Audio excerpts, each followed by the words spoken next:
Every map you have ever trusted is a lie, not a small lie, not a rounding error, not a misspelled river, not a border drawn a few miles off.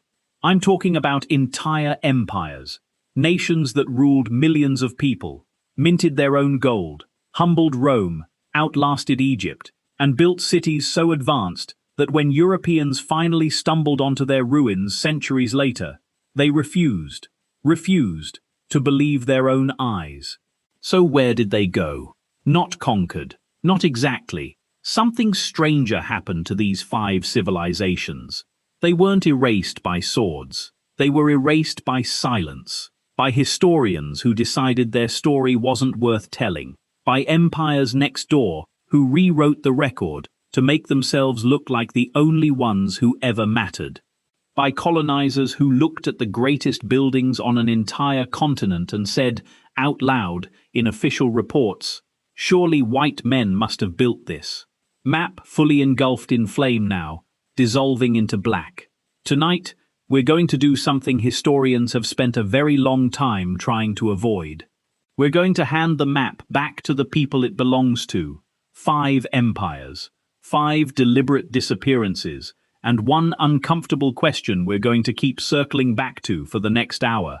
If it happened to them, kingdoms this rich, this powerful, this undeniable, what makes you so sure it can't happen to the empire you're living in right now? Stay to the end. Empire number 5 is the one that should scare you the most, because unlike the other 4, we know exactly who erased it, and some of those people are still alive today. Let's start where the erasing began, on the banks of a river that Western textbooks insist only produced 1 civilization. They were wrong.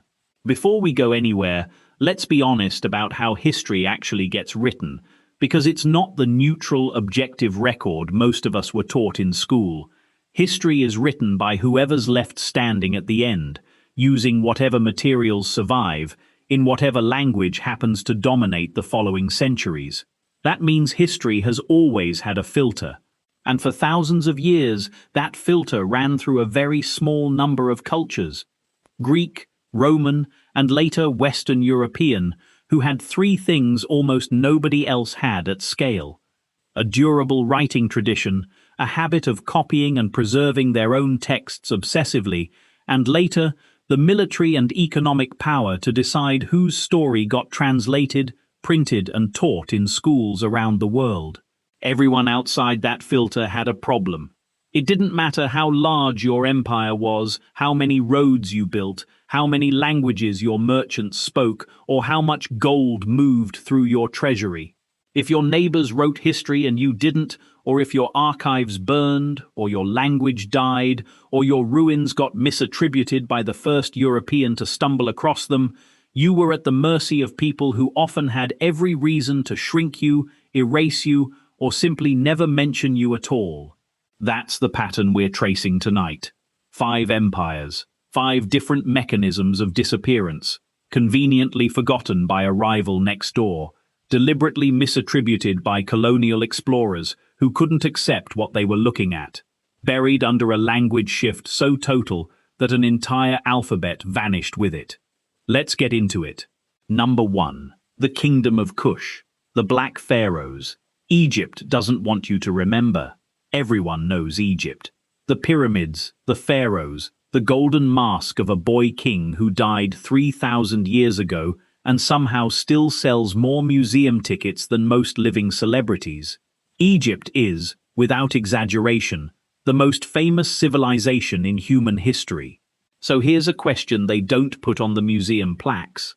Who conquered Egypt, ruled it for nearly a century, and gave it 4 of its own pharaohs? Kings so respected, they were later remembered in Egyptian tradition as some of the most pious rulers the Nile ever produced. The answer is Kush. And if you've never heard of it, that's not an accident. That's the whole point of tonight. The Kingdom of Kush rose in what is now Sudan, along the Nile south of Egypt, more than 4,000 years ago. For most of ancient history, Western textbooks treat this region as a footnote to Egypt, a source of gold, ivory, and slaves. a place Egyptian armies occasionally marched through on their way to somewhere that mattered. That framing isn't just condescending, it's backwards. Kush wasn't Egypt's shadow. For long stretches of history, Kush was Egypt's teacher, its rival, and eventually, its ruler. Here's a fact that breaks most people's brains the first time they hear it. There are more pyramids in Sudan than in Egypt. Over 200 of them, built by Kushite kings and queens, clustered at sites like Meroe and Nuri. Steeper, smaller, and in many ways more architecturally daring than their Egyptian cousins, and almost nobody outside of specialist circles has ever seen a photograph of them. Why? Because for 2 centuries, European archaeology treated Sudan as a place you passed through to study Egypt, not a civilization worth studying on its own terms. Early excavators literally dynamited some of these pyramids apart, searching for treasure, destroying irreplaceable evidence in the process. Around 750 BCE, the balance of power flipped entirely. Egypt had fractured into rival factions, weak and divided. A Kushite king named Pi looked north, saw chaos, and did something audacious. He invaded, defeated a coalition of Egyptian rulers in battle, and had himself crowned pharaoh. He wasn't the last. Pia's successors, Shabaka, Shebitku, Taharqa, ruled as what modern historians now call the 25th dynasty of Egypt. For nearly 100 years, the pharaohs sitting on Egypt's throne were Kushite kings from the south. Taharqa, in particular, is one of the most fascinating and least discussed rulers in the ancient world.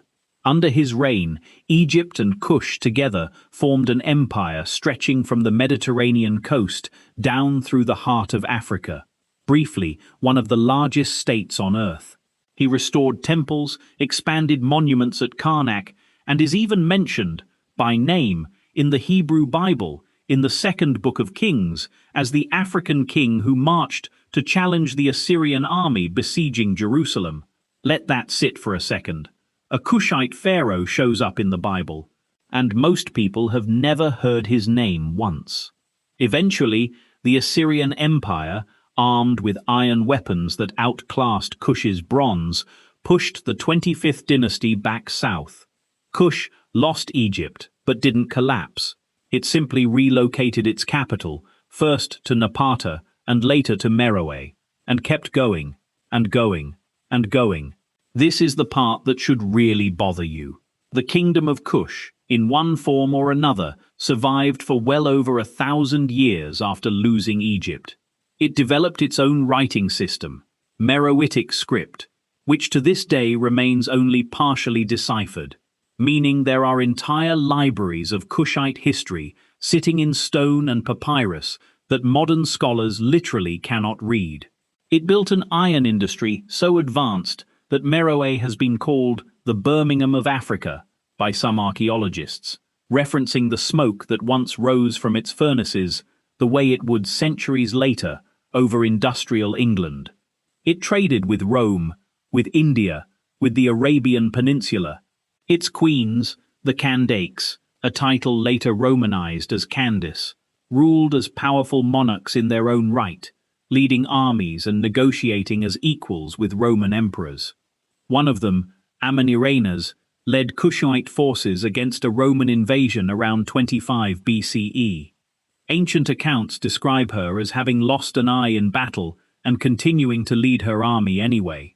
The war ended in a negotiated peace so favorable to Kush that Emperor Augustus himself agreed to remove Roman garrisons from the border and waive tribute payments, an outcome most Roman client states never achieved.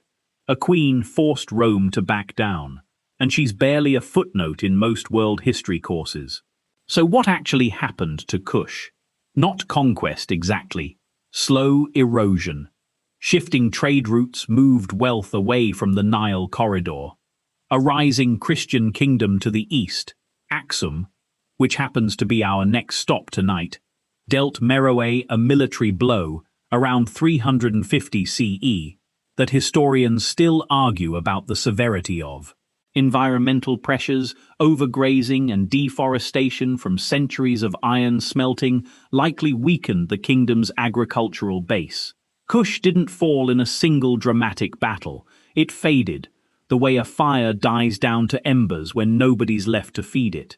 But here's the erasure, the actual crime this episode is about. Kush didn't just decline, it got actively written out. For nearly 2 centuries, European Egyptology treated Nubian and Kushite history as derivative, a lesser copy of real Egyptian civilization, assumed incapable of producing its own monumental architecture, its own writing system, its own political sophistication. Colonial-era archaeologists, operating under the racial theories of their time, sometimes went as far as attributing Kushite achievements to hypothetical, lighter-skinned Caucasoid migrants, rather than accept that a black African civilization south of Egypt had built pyramids, ruled an empire, and stood toe-to-toe with Rome. That framing didn't just insult the people of ancient Sudan.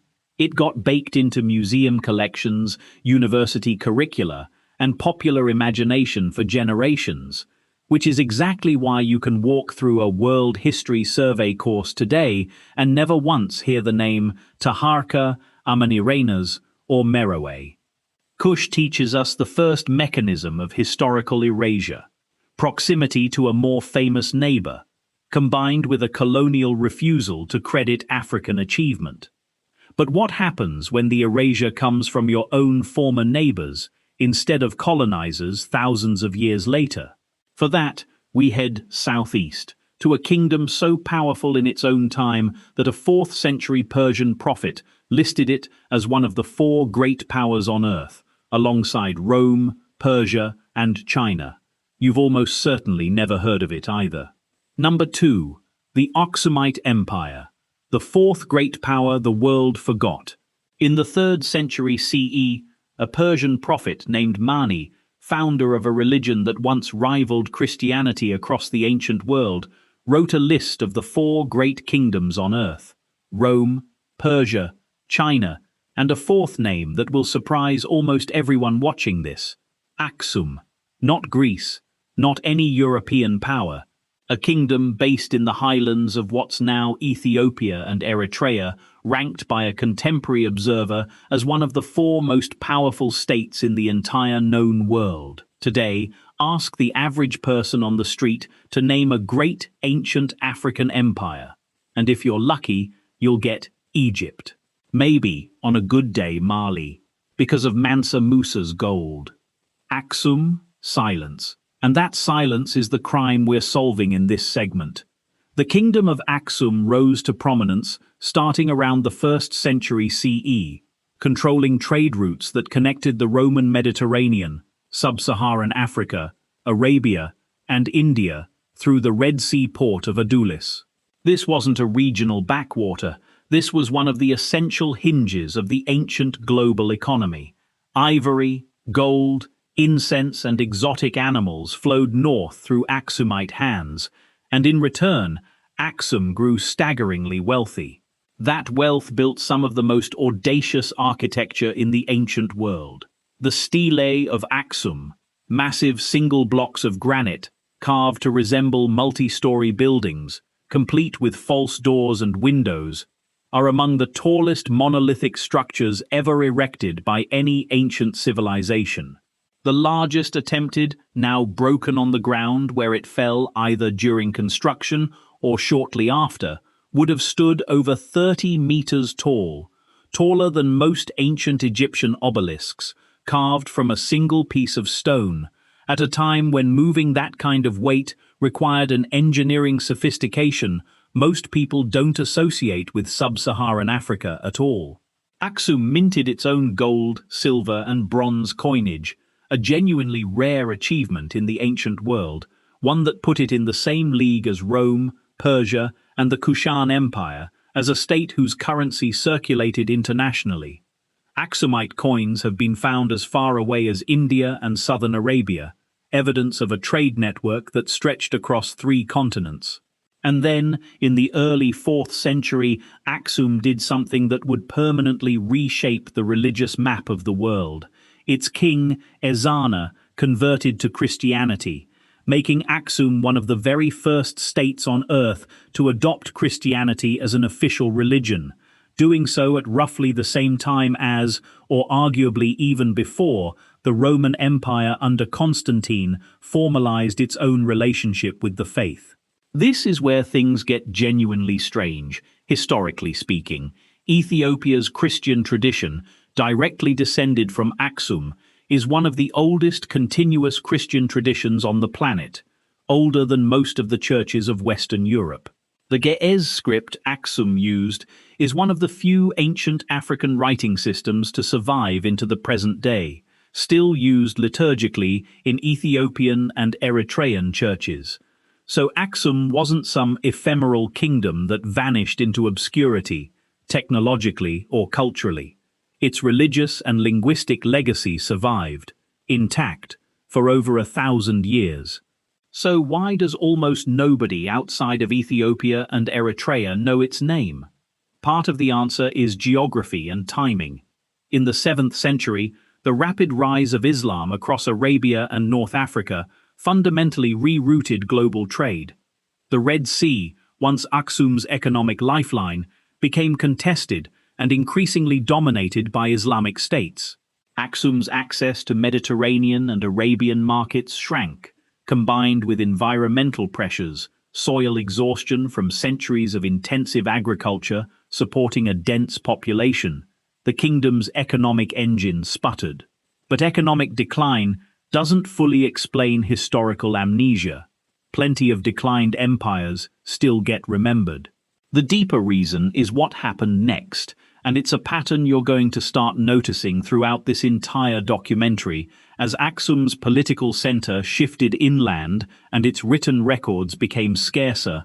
The outside world that had once written about it, Roman geographers, Byzantine chroniclers, Arab traders, moved on to describe other, newer regional powers instead. Aksum wasn't erased in a single violent act. It was let go of, the way a language stops being taught once nobody insists on it. Then European colonial map-making finished the job. 19th century imperial cartography treated most of the African continent's interior, including regions with a documented, literate monument-building history stretching back 2,000 years, as essentially blank space, ready to be discovered, civilized, and explained by European visitors. Ethiopia's own oral and written traditions preserved Aksum's memory internally, but that memory rarely made it into the history books being written, printed, and taught in London, Paris, or New York. A kingdom Mani himself had ranked alongside Rome and Persia became, in the Western imagination, simply ancient Ethiopia, vague, undated, and unstudied. There's a bitter irony sitting at the center of this story. Ethiopia is the one African nation that was never fully colonized, successfully repelling an Italian invasion at the Battle of Adwa in 1896, a genuinely stunning military and political achievement that briefly made global headlines. And yet the deep, pre-colonial history that made Ethiopian resistance possible, a continuous tradition of independent statehood stretching back to Aksum, still isn't part of the standard global history curriculum most of the world grows up with. So far, we've looked at two African empires erased by a mix of colonial condescension and shifting trade winds. But erasure doesn't only happen to civilizations that lost. Sometimes, the empire that got deleted from history was the one doing the winning for centuries.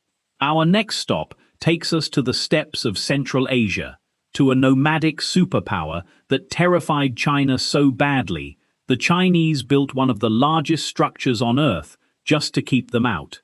You know the wall. You've probably never heard of the empire it was built to stop. Number 3.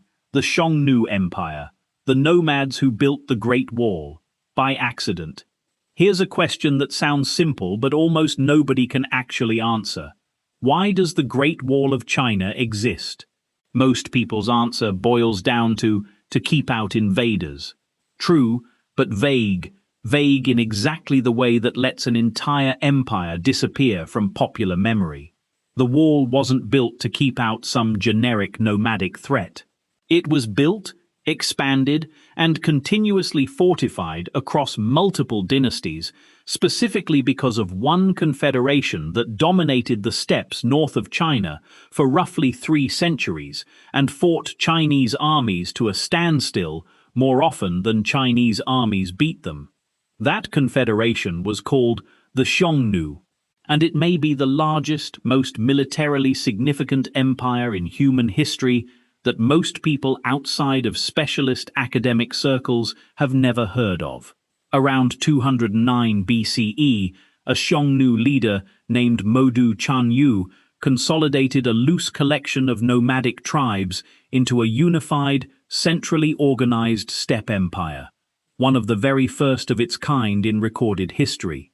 This wasn't a disorganized horde. The Xiongnu operated a structured political hierarchy, a decimal-based military system that later steppe empires, including the Mongols over 1,000 years afterward, would essentially copy wholesale. At its height, the Xiongnu Confederation could field mounted archer armies, numbering well into the hundreds of thousands, controlling territory stretching from modern-day Manchuria in the east to the Caspian Sea region in the west. And they didn't just raid China. For decades, they beat China. In 200 BCE, the newly founded Han Dynasty's own emperor, Gao Zu, personally led an army against the Xiongnu and was surrounded and nearly captured at the Battle of Baideng. He escaped only through a bribe and a negotiated withdrawal. The humiliation was so severe that the Han Dynasty spent the next several decades paying the Xiongnu tribute, silk, grain, wine, and even imperial princesses given in marriage, simply to keep the peace. Let that sink in. The dynasty that produced some of the most celebrated emperors in Chinese history spent generations paying protection money to a nomadic confederation most people today have never heard of. Eventually, under Emperor Wu, the Han Dynasty reversed the relationship through decades of brutal, expensive warfare, pushing Xiongnu power back and fracturing the confederation into rival factions. But even in decline, the Xiongnu's influence didn't simply vanish. Some historians argue that displaced Xiongnu groups migrating west over the following centuries may have contributed to the population later known in Europe as the Huns, whose invasions helped destabilize the late Roman Empire. If that connection holds, a steppe empire born on the border of ancient China may have had a hand, generations later, in the fall of Rome itself, one of the most consequential Game of Thrones-style chain reactions in all of history, and almost nobody connects the dots. So why does China get remembered as the great ancient civilization of East Asia, while the empire that forced China to build the largest defensive structure on the planet gets reduced to a vague footnote, northern nomads, barbarian raiders, in most popular history? The answer, frankly, is the same one we keep running into tonight. The people who survived to write the history books had every incentive to minimize the other side. Almost everything we know about the Xiongnu comes from Chinese sources, primarily the records of the Grand Historian, written by the Han court historian Sima Qian. And to be fair to Sima Qian, his account is remarkably detailed and, by the standards of his era, relatively even-handed. But it's still a court document, written for a Chinese audience, framing Chinese dynastic history as the central narrative and the Xiongnu as a recurring antagonist in that story, rather than as a civilization with its own internal history worth telling on its own terms. The Xiongnu themselves left behind no comparable written chronicle of their own. Historians debate whether they had a developed writing system at all, or whether they primarily relied on oral tradition and record-keeping methods that simply didn't survive the same way. Without their own version of events, the Xiongnu's story has come down to us almost entirely through the eyes of the empire they spent 3 centuries fighting. which is a little like trying to understand Rome's enemies using only Roman propaganda, and treating that propaganda as the complete and final word. Archaeology tells a very different story than the barbarian raiders' framing suggests. Excavated Xiongnu burial mounds across Mongolia and southern Siberia have produced extraordinary craftsmanship. Gold and bronze work in a distinctive animal-style art tradition, elaborate textiles, evidence of long-distance trade connections stretching from China to the Mediterranean world. These were not simple raiders living hand-to-mouth off stolen Chinese grain. This was a sophisticated, wealthy, organized civilization with its own aesthetic traditions, its own political institutions, and its own diplomatic corps that negotiated marriage alliances and trade agreements as equals with one of the most powerful states on earth. There's also a modern, uncomfortable layer to this particular erasure. For much of the 20th century, Western historical education organized world history around a small handful of core civilizations, usually Mediterranean, sometimes extending to China and India, with vast nomadic and steppe cultures treated as disruptive forces that acted upon history rather than civilizations that made their own history.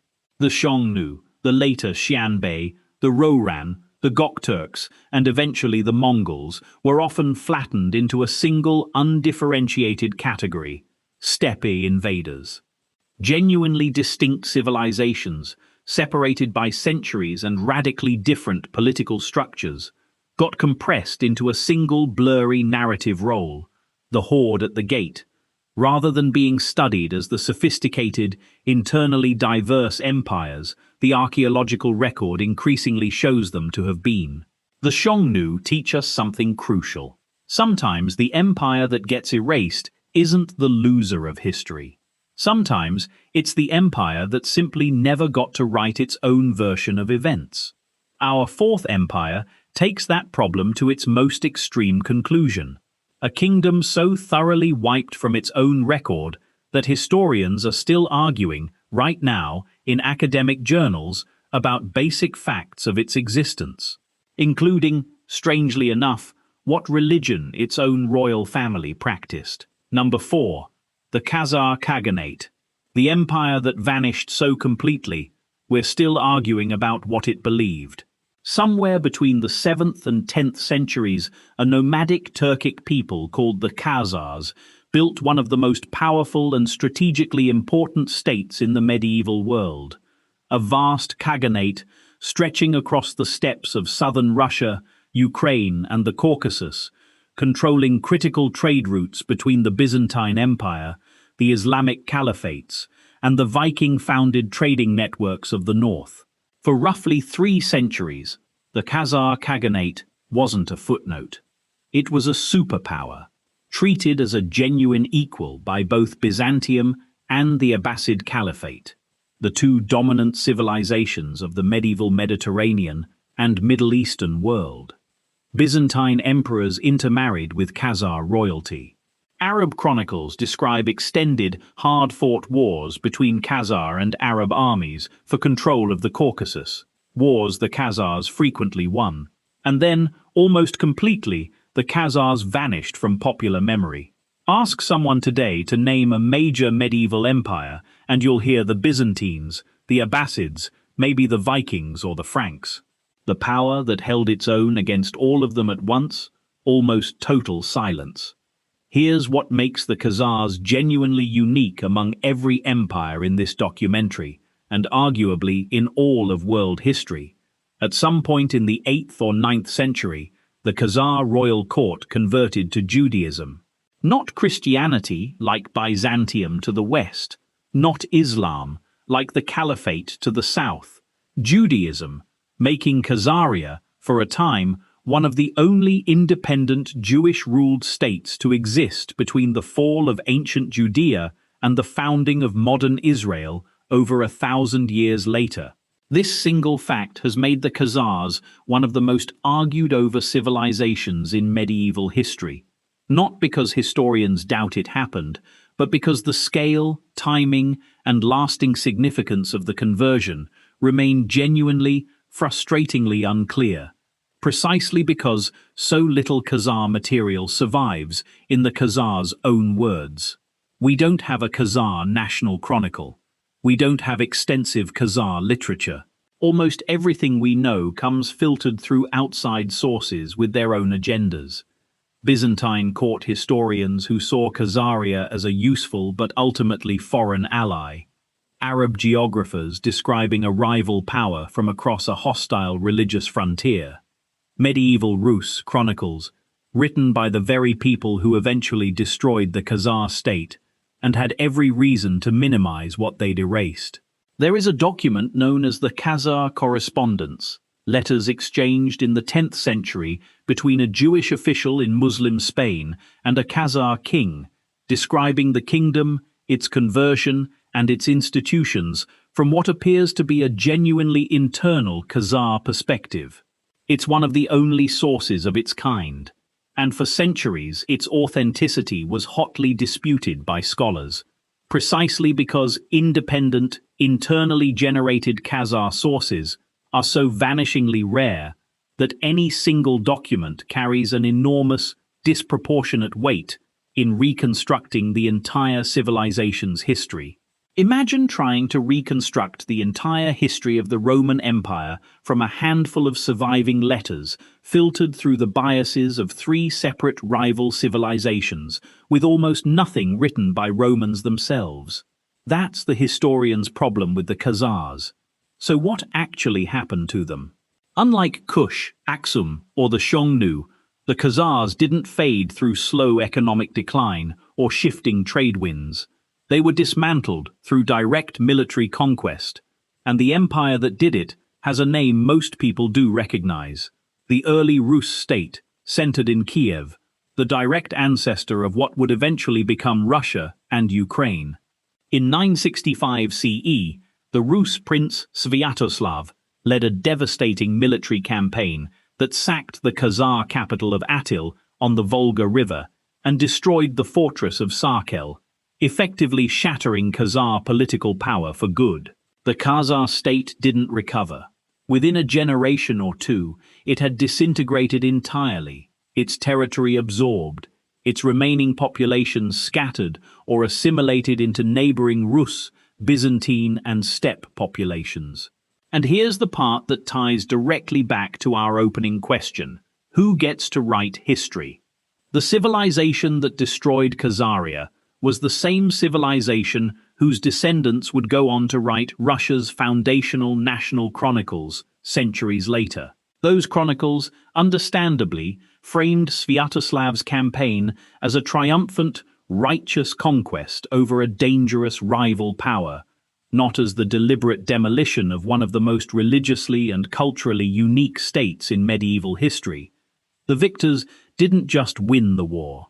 They got to decide how many centuries of Russian and Ukrainian historical memory would remember, or fail to remember, the people they'd conquered. There's a strange coda to the Khazar story that's worth mentioning carefully, because it's been badly, and sometimes dangerously, distorted. Starting in the 19th century, a theory emerged, claiming that the Khazars' conversion to Judaism meant that large portions of the Ashkenazi Jewish population of Eastern Europe were primarily descended from converted Khazars, rather than from the Jewish diaspora of the ancient Near East. This idea was picked up enthusiastically by some 20th-century anti-Semitic movements, who used it to try to delegitimize Jewish historical and religious ties to the Middle East. Modern genetic and historical research has not supported this theory. The genetic evidence overwhelmingly points to Ashkenazi Jewish communities descending primarily from Middle Eastern and later European Jewish populations, with no significant Khazar genetic contribution. We're mentioning this not to dwell on it, but because it's a genuinely chilling final layer to this episode's theme: an empire erased by conquest, nearly erased again by the historians who inherited its territory, and then, centuries later, weaponized by people who distorted its memory for an entirely different, harmful political agenda. Even in disappearance, the Khazars weren't allowed to simply rest. 4 empires down, 4 different mechanisms of erasure: condescension, shifting trade winds, one-sided record-keeping, and outright conquest, followed by triumphalist rewriting. But our 5th and final empire is different from all of them, and it's the one that should genuinely unsettle you. Because unlike Kush, Aksum, the Xiongnu, or the Khazars, we know precisely who did the erasing. We have their own written justifications in their own words, and it happened well within the last 200 years. Number 5. Great Zimbabwe and the Mutapa Empire. The empire colonizers refused to believe existed. This is Great Zimbabwe. What you're looking at are walls, some over 30 feet tall, made from over 1 million individually cut granite blocks, fitted together with such precision that no mortar was ever needed to hold them in place. A construction technique so advanced that, when European explorers finally documented these ruins in detail in the late 19th century, colonial authorities in the region spent the next several decades officially insisting that African people could not possibly have built them. I want to sit with that for a second, because this is the clearest, most explicitly documented case of historical erasure in this entire documentary. This isn't a case of an empire fading through forgotten trade routes or one-sided ancient chronicles. This is a case of colonial administrators in the 20th century looking directly at the physical evidence of an African civilization and choosing, as a matter of official policy, to lie about it.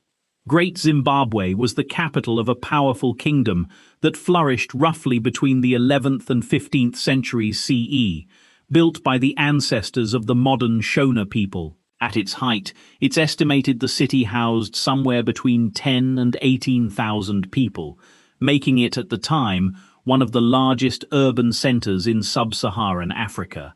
Its wealth came from controlling regional gold trade routes that connected the African interior to Indian Ocean trading networks, stretching all the way to India and China. Archaeologists have recovered Chinese porcelain, Persian pottery, and glass beads from as far away as the Middle East within the ruins. Hard physical proof that this was not an isolated, cut-off society, but an active, wealthy participant in one of the great global trade networks of the medieval world. Great Zimbabwe wasn't a one-off anomaly either. It was the center of a much larger political and cultural tradition. When Great Zimbabwe's influence eventually waned around the 15th century, likely due to a combination of overpopulation, resource depletion, and shifting trade routes, the same pattern we've seen play out again and again tonight, political power in the region shifted to a successor state. The Mutapa Empire, sometimes called Munhu Mutapa, which controlled a vast territory across much of modern Zimbabwe and Mozambique, for the following 2 centuries, continuing to dominate the regional gold trade that had made its predecessor rich. So here's where the deliberate part of this erasure begins. When Portuguese traders and missionaries first made sustained contact with the Mutapa Empire starting in the 16th century, their own written accounts actually describe a sophisticated, centralized African kingdom with organized governance, established trade relationships, and significant regional power, accounts that, ironically, provide some of the best surviving contemporary documentation of the empire precisely because the Portuguese had strong incentives to understand a trading partner they wanted access to.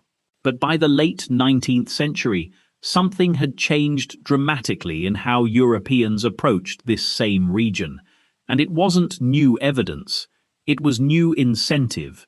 In the 1890s, the British South Africa Company, led by Cecil Rhodes, began aggressively colonizing the territory that would eventually be named, after Rhodes himself, Rhodesia. Great Zimbabwe's ruins sat directly within this newly claimed colonial territory, and colonial authorities had a very specific political problem. The ruins were undeniable, monumental evidence of a sophisticated pre-colonial African state. Direct physical proof that organized, complex civilization existed in the region long before any European arrived. That evidence directly undermined the entire justifying ideology of colonization itself, which rested on the claim that European rule was bringing civilization to a region that had none. So the colonial response wasn't to ignore the ruins, it was to reassign their authorship. Early colonial-era investigators and popularizers, some with actual archaeological training, many without, advanced theories attributing Great Zimbabwe's construction to almost anyone except the ancestors of the black African population living in the region at the time. Phoenician traders, the biblical Queen of Sheba, Arab merchants, ancient lost white civilizations of vague and shifting origin. These theories had essentially no solid archaeological basis, and serious researchers even at the time, including some working directly at the site, found overwhelming evidence linking the construction directly to local Shona ancestral traditions. But the alternative, invented explanations, were politically convenient, and colonial Rhodesian authorities actively promoted them, going so far as to suppress and censor archaeological findings and publications that concluded, correctly, as we now know beyond any serious scholarly doubt, that Great Zimbabwe was built by the ancestors of the very African population the colonial government was actively dispossessing and disenfranchising. This wasn't a fringe conspiracy theory whispered in the margins. This was, for decades, close to official colonial government position in Rhodesia, actively enforced through museum curation, school curricula, and government publications well into the 20th century, persisting, in various diminished forms, almost up until Zimbabwean independence in 1980. An entire education system taught generations of people, black and white alike, that this monumental achievement could not possibly belong to the ancestors of the people living around it. It gets even more pointed. When the newly independent nation gained sovereignty in 1980, its people chose to rename their country after these very ruins. Zimbabwe, from the Shona phrase generally understood to mean houses of stone. The soapstone bird carvings recovered from the site became national symbols, appearing on the country's flag and currency. Reclaiming the name wasn't just symbolic decoration, it was a direct, deliberate rebuttal to nearly a century of official colonial denial, a nation literally naming itself after the proof its own colonizers had spent generations insisting couldn't exist. And this is exactly why this fifth empire hits differently than the previous four. Kush, Aksum, the Xiongnu, and the Khazars faded through processes that unfolded over centuries, filtered through the biases and limitations of ancient and medieval record-keeping, genuinely difficult problems, but at least ones without a single identifiable villain issuing memos. Great Zimbabwe is different. We have the paper trail. We know the names of the officials who suppressed honest archaeological findings. We know the political motive, protecting the ideological foundation of a colonial regime, in explicit, documented detail. This isn't ancient history's fog of war. This is a 20th century decision made by identifiable people, some of whose direct institutional and political descendants are still shaping how this history gets told today. 5 empires, 5 different centuries, 5 completely different continents and cultures. And yet, if you strip away the specific details, the same handful of mechanisms keep resurfacing, over and over, like a fingerprint left behind at every single crime scene. Proximity to a more famous, better documented neighbor whose own chroniclers had every incentive to shrink the competition. That's Kush, standing in Egypt's shadow for 2 centuries of Western scholarship, despite ruling Egypt outright for 100 years.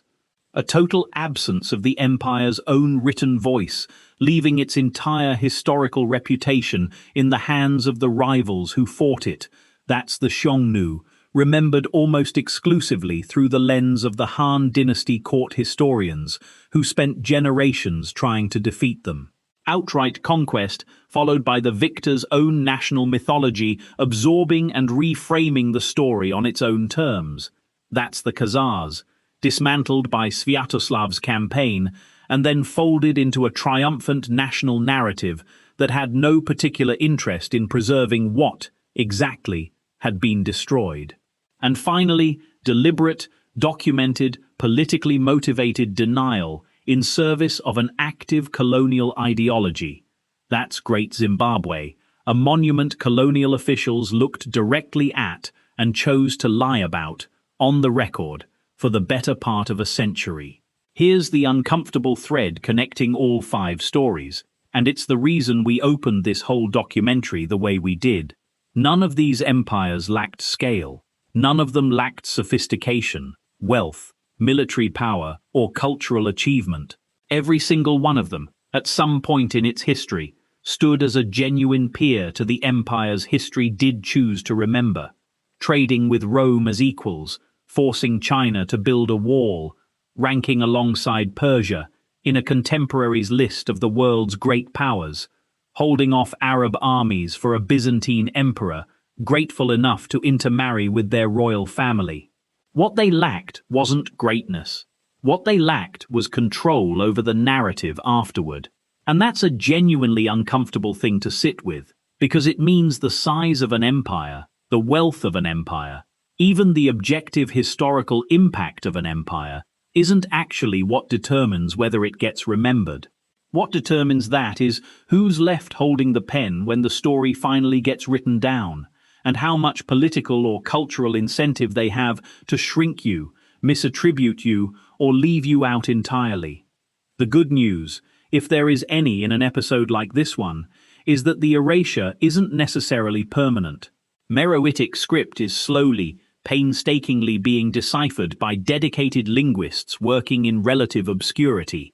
Sudanese and international archaeological teams continue excavating Kushite sites that were dynamited apart by 19th century treasure hunters, piecing history back together, fragment by fragment. Ethiopian and Eritrean scholars continue documenting Aksum's legacy for a global audience that's only just beginning to pay attention. Genetic and archaeological research into steppe civilizations like the Xiongnu is exploding, finally moving past the flattened barbarian horde framing that dominated 20th century Western scholarship.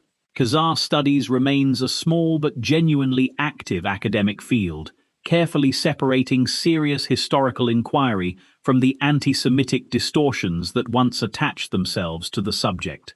And in Zimbabwe itself, the deliberate colonial-era denial of Great Zimbabwe's African origins has been thoroughly, comprehensively, and permanently discredited by decades of rigorous archaeological consensus, even if the general public conversation still hasn't fully caught up with what specialists have known for generations. But none of that repair work happens automatically. It happens because someone, somewhere, decided the silence was worth breaking. It happens because a researcher spends a career on a script almost nobody can read yet, betting that future scholars will finish what they started. It happens because a newly independent nation decides to name itself after the very ruins its former colonizers insisted its own ancestors couldn't have built. So here's the question we left you with at the start of this hour, and it's worth asking one more time before we go. If this happened to empires this large, this wealthy, this militarily dominant, kingdoms that fought Rome to a standstill, forced China behind a wall, and ruled Egypt outright, what makes any of us so confident that the history being written about our own era is the complete, accurate, and final version of events? Maybe it isn't. Maybe right now, somewhere, a decision is quietly being made about whose story gets told in full and whose gets reduced to a footnote or left out of the next textbook entirely. The map has lied before, more than once. More than 5 times, if we're being honest. We only had 1 hour tonight, and there are dozens more empires we didn't even get to touch on. If tonight's story changed even slightly how you look at the next blank space on a historical map, do us a favor and hit subscribe. Because next time, we're going even further off the edge of what they taught you in school.